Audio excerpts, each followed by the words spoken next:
Now, it's time to take a mysterious turn here on the Johnny Jeffrey Show.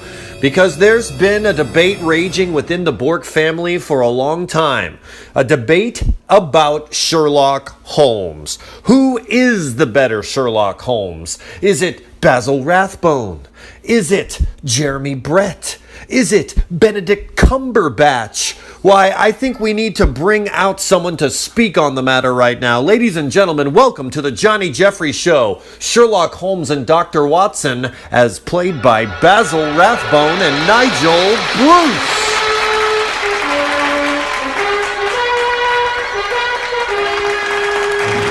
Basil Rathbone, Nigel Bruce. Two legends. Welcome to the Johnny Jeffrey Show, gentlemen. Thank you. This is my associate, Dr. Watson. How do you do, sir? How do you do, sir? Come on, Watson. We know each other better than that. I suppose I should say, how are you, buddy? What's cooking? Oh, come along, Watson. Oh, it says in the book. What's cooking? What's cooking is a pot of hot controversy, to be honest with you, gentlemen, because, well, it's a family debate going on about whether or not you two are the quintessential Sherlock Holmes and Dr. Watson.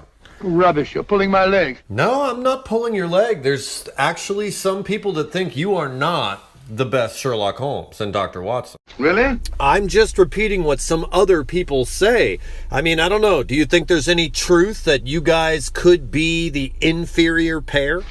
The truth is only arrived at by the painstaking process of eliminating the untrue. All the time your reputation's been dragged in the mud. I think your reputations are just fine, but I think it's rather obvious that you don't play the part as Sir Arthur Conan Doyle intended. However, it's often a mistake to accept something as true merely because it's obvious. Must agree with old Stinky. Seems to me you are making rather a mountain out of a molehill. I think you're making my point perfectly, Dr. Watson. I mean, please, Nigel Bruce. Watson never said make a mountain out of a molehill. Good old Watson. It's like you to stand by a man who's been discredited. You certainly have. It's not that I don't think you guys are entertaining. Clearly you are. I've spent so much of my time listening to you. But are you accurate? I don't know. Talk about my reputation being dragged in the mud. Obviously, I've been the subject of a scurrilous attack. Not an attack, Basil Sherlock. I'm just having a friendly debate. And you can't have any debate on the Johnny Jeffrey Show without two sides of the story. So, ladies and gentlemen, put your hands together and welcome Jeremy Brett as Sherlock Holmes. Look at this, ladies and gentlemen. We have Basil Rathbone and Jeremy Brett on the stage at one time. Mr. Brett, Mr. Holmes, should I say, welcome. I think I have touched bottom. Mr. Brett, please, control yourself.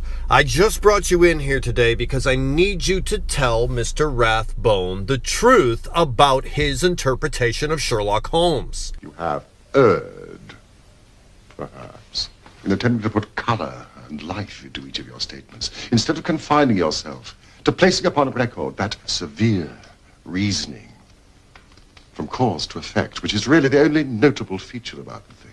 In Mr. Rathbone's defense, Mr. Brett, the public did seem to enjoy his happy version of Sherlock Holmes a whole lot more than yours. What do the public, the great and observant public, who can hardly tell a wheel by his tooth or a composite by his left thumb, care about the finer shades of analysis and deduction?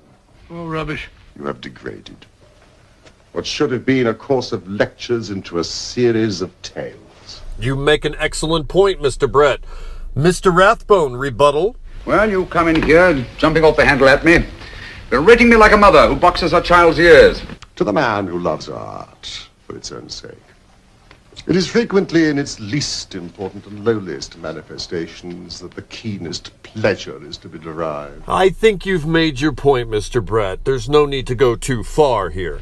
We've been in tighter spots than this. Not many, I'm afraid. I think what Jeremy Brett's trying to say is that Sherlock Holmes is a dark character. And I just don't think Basil Rathbone, with all due respect, I don't think you're capable of that type of darkness. To the very end, I've been more resourceful than yourself. No. It is not selfishness and conceit. You know that a man dies if he loses 5 pints of blood? Yes, of course you do. I should have you placed on an operating table. Inject a needle into your veins and slowly draw off your life's blood. Whoa, Basil, Sherlock, take it easy. This is getting kind of creepy here. Well, he deserved it, the idiot. Slowly, drop by drop, the blood would be drawn from your body. You would be aware of every exquisite second to the very end. You would be watching yourself die scientifically, noting every reaction, and in full possession of your faculties. Okay, I take it back, Basil. You've got the darkness to play Sherlock Holmes. What a remarkable deduction. Elementary, my dear Watson. Mr. Brett, would you like to have the final statement for the record of this debate? If I claim full justice for my art, it is because crime is common, logic is rare. Therefore, it is upon logic, rather than upon crime, that you should dwell. Well, logic dictates to me that I love both of you guys. Ladies and gentlemen, give it up for Basil Rathbone, Nigel Bruce, and Jeremy Bragg.